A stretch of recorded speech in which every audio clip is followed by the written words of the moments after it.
Ephraim, is Roos still feral? I'm not sure. Like, the last I heard from him, he started building a castle to ward off all the attacks from the frost giants. So now he's building a castle using all our kobold servants to do so. Ah, Lord, we really need to get some of this back. I think I pulled in the last guest. I think it's your turn. Yeah, I was going to say, work doesn't stop for anyone. All right, let's see. We got to make sure I don't get rusty. This guy looks like he's got Kingdom Hearts kind of lore. There we go. Welcome. Excuse me. You're dragons. Yeah, we are. And you're a dwarf?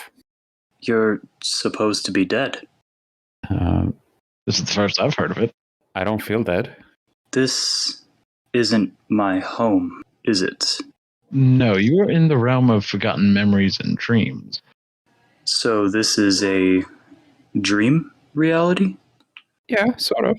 Yeah, kind of. We're the Delegation of Dreamers, and we're collecting stories from dreaming adventurers. If you have a moment to talk to us, we'd like to record some of your journeys. Well, I guess if I'm asleep, then I suppose I have the time. Oh, wonderful. I am Ephraim. I'm Ashura. Pleasure to meet you both. I'm Sotíras. Sotíras. That's a unique name. Yeah. Thank you. It means savior. Ah. Although I didn't always bear this name. Oh, what do you used to bear? Kakovilos. Bless you. Thank you. Yeah, that's a harder name to pronounce. I think it was a good thing that you switched. It wasn't necessarily a choice, so to speak. See, I was given at birth the name Sotíras, but unfortunately a few events transpired, and let's just say I had to leave my home, and I had to change my name. Can you tell us about when you were Sotíras? How did your journey start?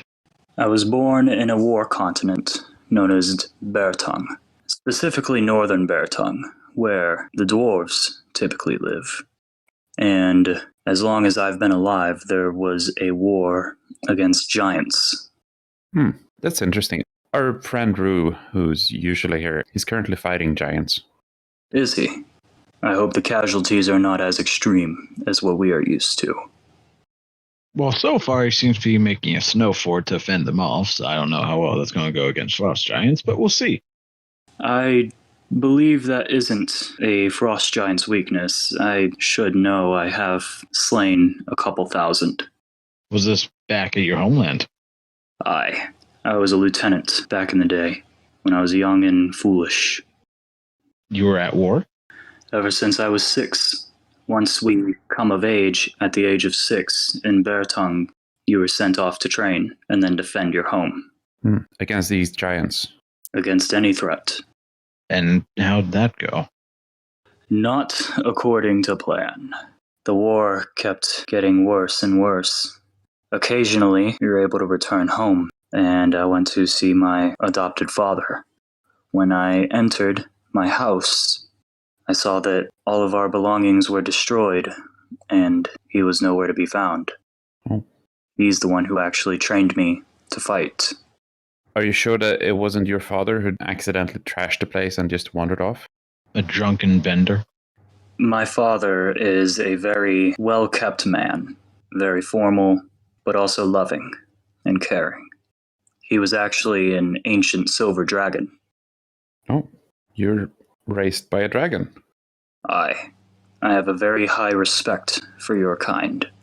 Oh, well, thank you. No, thank you. If I may ask, how did your adopted father come to find you? Not every day a dragon comes across a dwarf and adopts him. When I was a child, a bunch of bullies came and beat me up and took my toy sword. And once I woke back up, Circus, my father, took the form of a man dressed in white with ghostly white hair. He extended his hand to me and asked me where my parents were. I told him that they had died in the war. He asked me where I was staying, and I told him on the streets. Took me to his home, his manor, and he raised me. He taught me how to use a forge, how to fight, how to survive. And the warmth in the frigid tundra of Bertung was also nice. Seems like a nice dragon. He was the best. But as I said, I came home one day and I couldn't find him anywhere. Something snapped inside of me, and I started to lose myself. I started to get more brutal with my killing. I started to get more bold. I started losing more men in my fights. And then one day, a Bahir attacked our camp. I had no choice but to fight it, but my men wanted to retreat. I told them to stand their ground. I slaughtered them, every last one of them.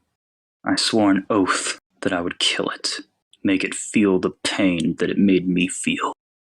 I hunted it down with more men. More men died. By this point, I had adopted a kid, Theseus.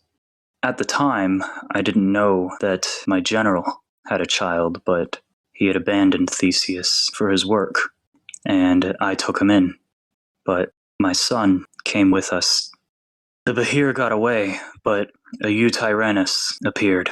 We were too weak to fight it. This time we did have to retreat, but he didn't listen, and it took him. The Bahir still got away, and it kept taking from me. I hunted it down a third time. This time my mount, a wyvern named Midgard.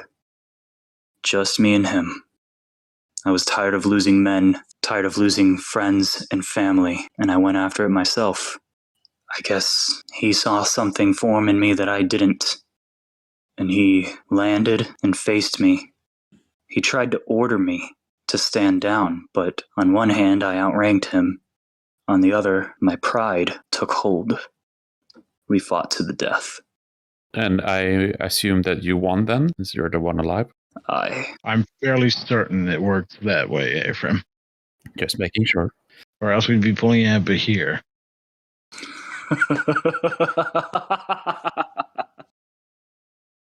I like you. You're funny. Did you ever find out where the Bahir came from?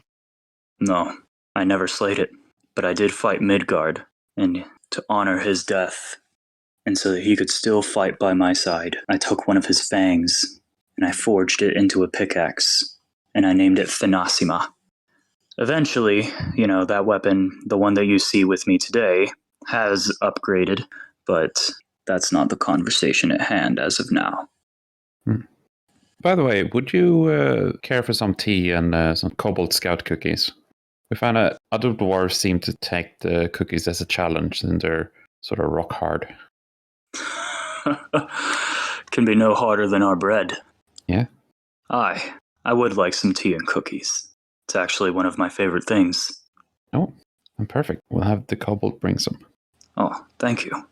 Gertrude, if you'd be so kind. Thank you, Gertrude. We still have a few kobolds here, even though Rue is using them all in the war against the frost giants. Although I'm starting to wonder how much of that is true. Perhaps he is on a holiday. I mean, he was on vacation at capsized, and then he was on... That's a whole other story. Yep, that's a different plot line. Ah. But did you ever manage to find what happened to your father? Yes. He was actually trapped in an artifact. The reason why I had to leave Beartongue, actually. He was trapped inside with the false deity. With the false deity? Aye. Just before my exile, the gods abandoned us in our fight. Probably another reason why I lost myself. Eventually, the king put a bounty on my head. Why? Because I was getting his men killed recklessly. Oh. And they captured me. He spoke to me in prison. He usually doesn't do that. He asked me to explain myself. I told him I was angry. At him. At the gods for abandoning us. I told him I wanted to kill them. He decided that it would be best for me to be executed. Oh. I'm assuming the execution didn't go as planned. No, not at all. They took me out to the main courtyard. All of my peers looking down on me, spitting at me, throwing rocks. Quite rude. The executioner asked me, "Are there any last words?" I looked up and I saw my best friend in boot camp.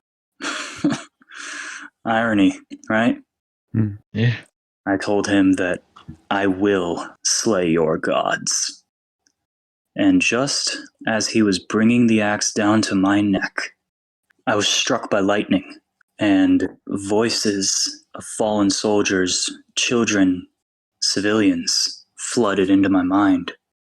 I shrieked in agony, and Baal spoke, the god of murder, and he said, "Henceforth you shall be cursed to hear the voices of every man, woman, and child that has died by combat from the time that you were born to the time that you will die."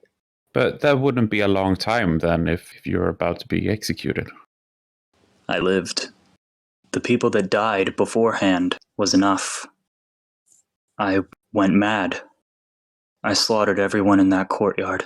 Every single person. Well, that must have been traumatic. Oh, here's Gertrude with the tea and cookies. Oh, thank you. Thank you. We're trying to keep it light. My apologies. No worries. I mean, we asked. That was rather delicious. Thank you, Gertrude. Good lord, he downed that in one bite. I've never seen that before. The goblins use those cookies as hockey pucks. It's probably a good plan not to bite down on the cookies and just swallow them whole. I mean, how do you think we eat our bread? I feel sorry for your intestines. They can digest iron. That's why they're in the mines all the time. Aye. So, where did you go from escaping your execution? I fled after I was given the name Kakovulus. And how were you given that? It was a title given to me by the king before my execution. Hmm. They didn't want me to die as the legend that I once was. So I took my name and my pickaxe at the time, which is now this scythe. I took it and I fled.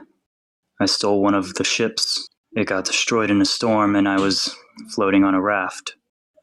Eventually I passed out from exhaustion, and it turns out that the god of the sea, Sashleus, actually guided me to a new continent, where I resided for 100 years. How old were you when you got to that continent? I was 150. So you're still in your younger days. Still in your prime. I am now 300 years old. Still in your prime. So to speak. More or less in retirement now. And I take it you didn't live out all your days on that island. Well, you'd still have another 50 years if he's 300 now and got there at 150. Aye. I swear, I do need to teach you math at some point. Aye. For a while, I found home and sanctuary in a cave up a mountain next to a nearby town. In order to make a living and survive, I started forging, and I provided that city with weapons and armor. It's funny what happened after that. I met a few of the most curious individuals. My party, actually. How did you meet them?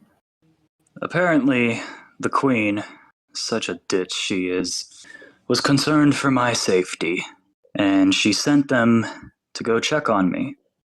At the time, I was actually being raided by a small army of raiders and thieves. They certainly live up to their name. I eventually, to put it lightly, executed them, very graphically. And those party members came in, and although I didn't need their help, mind you, they helped me finish the job.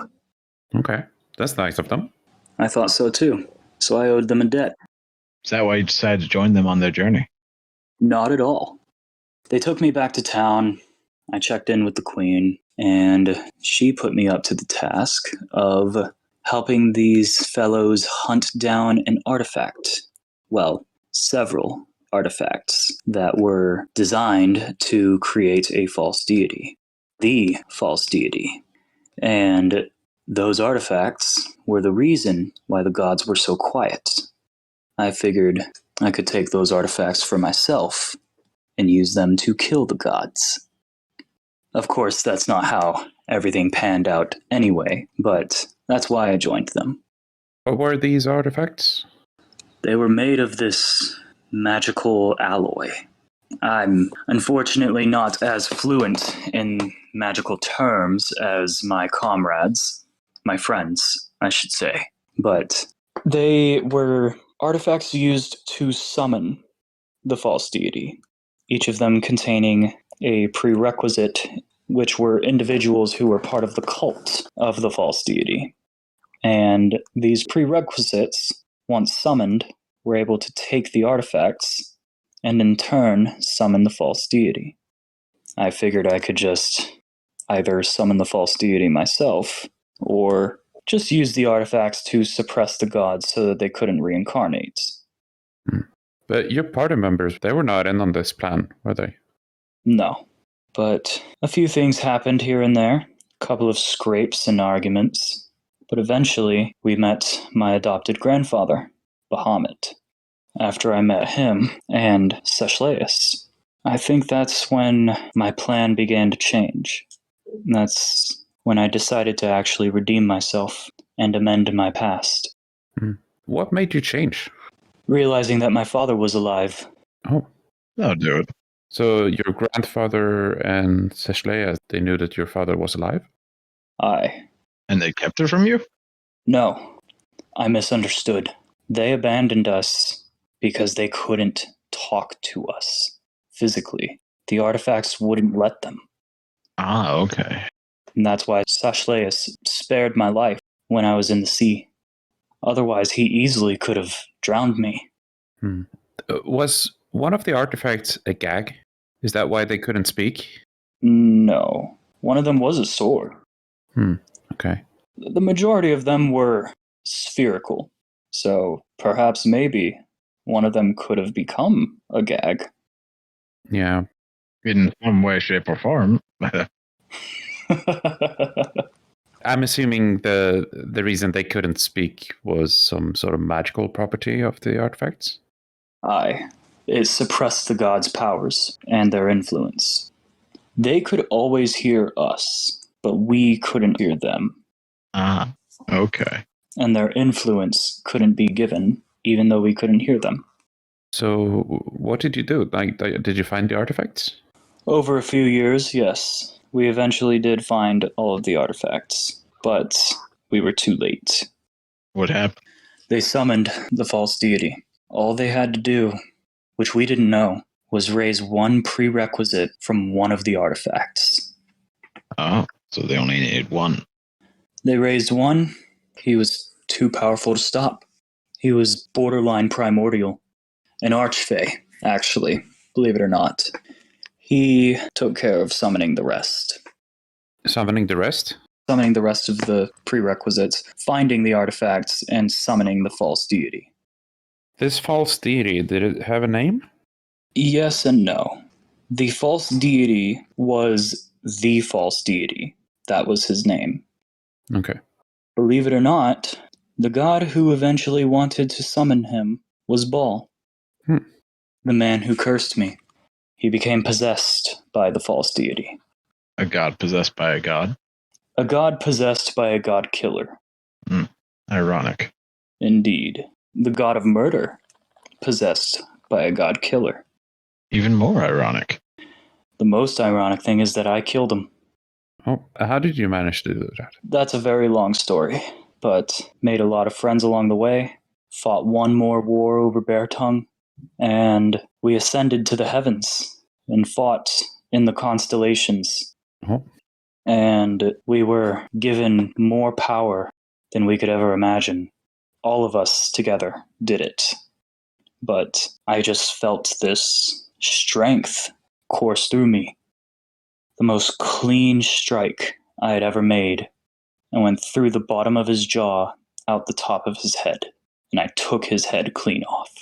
Baal was sentenced to the lowest level of hell, turned to stone, where he will never reincarnate and never die.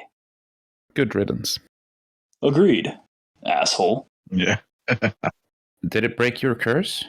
I actually semi-broke my curse when I met Bahamut, my grandfather. Okay. He set me out on a quest to find his last paladin, where both he and I had to redeem ourselves.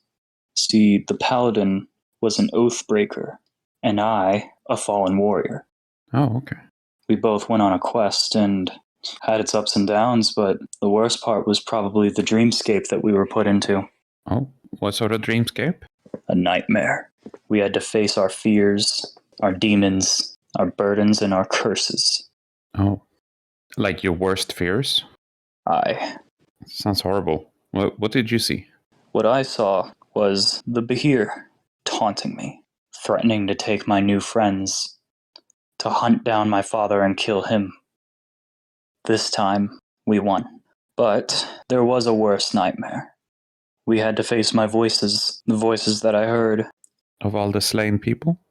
Aye, millions of voices, taking the form of shadow figures, and they all converged into one giant. It was the hardest thing we fought in that dreamscape.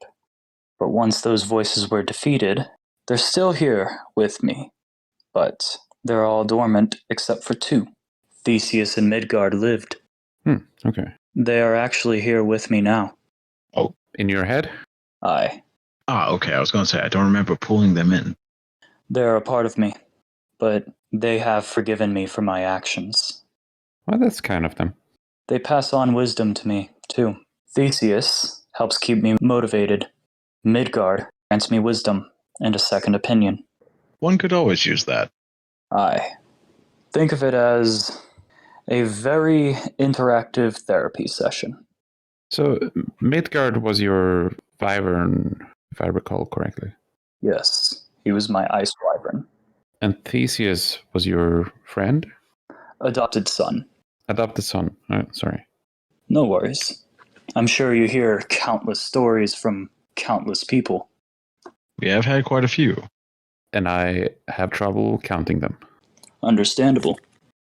When you defeated all the souls that had gathered, what happened after that? I believed that they were gone, but it turns out that they are actually dormant, or at least they were. Ever since the fight with the false deity, though, I've noticed some of them stirring, but perhaps that's nothing important as of now. Okay. They are easily spoken to and consoled. Maybe they're just restless, waiting on me to die so that they can go to their afterlife. Or maybe they just want to be there when you pass to invite you. That would be kind of them. After all, I have housed them for 200 years. It'd be nice in return. Aye. I think I would have gotten restless if I was soul waiting for the afterlife and I had to wait for this old dwarf to die. A lot of them told me that, at least when they awoken, that it seems more or less like a sleep, and like they just woke up in the middle of the night and needed a goblet of water. Oh, okay. I hope they felt rested after that long. I hope so too. I do feel sorry for them, that not only I have to suffer this curse, as do they, but at least they're not screaming at me. Yeah, that would be quite annoying. Aye. Perhaps that's why I was so violent. Could be. So, have you made any living friends during your travels? Yes, my party members, actually. Schneebjorn, Dovu, Pan. I'm not telling you his full name because I swear it changes every day. Oh. I call him Pan. And Leo Valor, who passed away, but once Pan reached godhood and inherited the name Sashleus, he raised Leo from the dead. So many questions there. Why does Pan change his name? I don't know. I wish I did, but I do not. And you said that he took on the name Sashleas? His grandmother was apparently the god Sashleus. Pan is a cleric. I don't recall exactly how they refer to their god. I think it's sorcerers that call them patrons. Sashleus is essentially his patron, but turns out he was worshipping his grandmother. I mean, that's one way to keep in touch with family. How does it work being a patron? Do you have to pay them monthly? He didn't pay. I think he made sacrifices with diamonds, but that was only if he was performing advanced magic. But he did wear an amulet that had the crest of Sushleus. I believe that amulet gave him power. What happened to the party after you managed to defeat this false deity? After that, Leovalor went off home somewhere. Schnebjorn became the Queen of Beartongue, actually. Pan ascended to godhood, and Dovu became the King of Titan's Brotherhood. I, for one, didn't want glory or any more excitement. I have seen enough in this life. So I went back to my cave, and I actually decided to spend more time in town. The Queen gave me permission to start up a school. I train younglings now. I help hone their skills just as Circus helped me hone my skills. Whether that be forge, fire. I try with magic, but I have had to recruit a few magic users to help me out. But essentially, it's a school to help children figure out what they want to do with their lives and give everybody a chance of prosperity and honing their skills. Now, our economy is actually one of the best in all of the Isles of Genesis. That's amazing to hear. Thank you. Although lately I've felt uneasy, but perhaps I'm just getting too old, right? Yeah, I mean, uneasy feelings aren't always a sign of bad things to come. Perhaps. You're only as old as you feel. Then I must be 1,000 years old. Yeah, but you live a good long life. Aye. Who knows? Maybe I'll live for 100 more. Yeah. Perhaps we can have you come back and tell us more stories when you lived a couple more. Now you're starting to sound like my students. But yes, I would love to tell you more stories. And there are many more that I have seen. But I'm assuming I'm about to wake up now, aren't I? One can only sleep for so long. A shame. It was great seeing more dragons. Well, we'd be happy to have you on again. Until then, have a good awakening.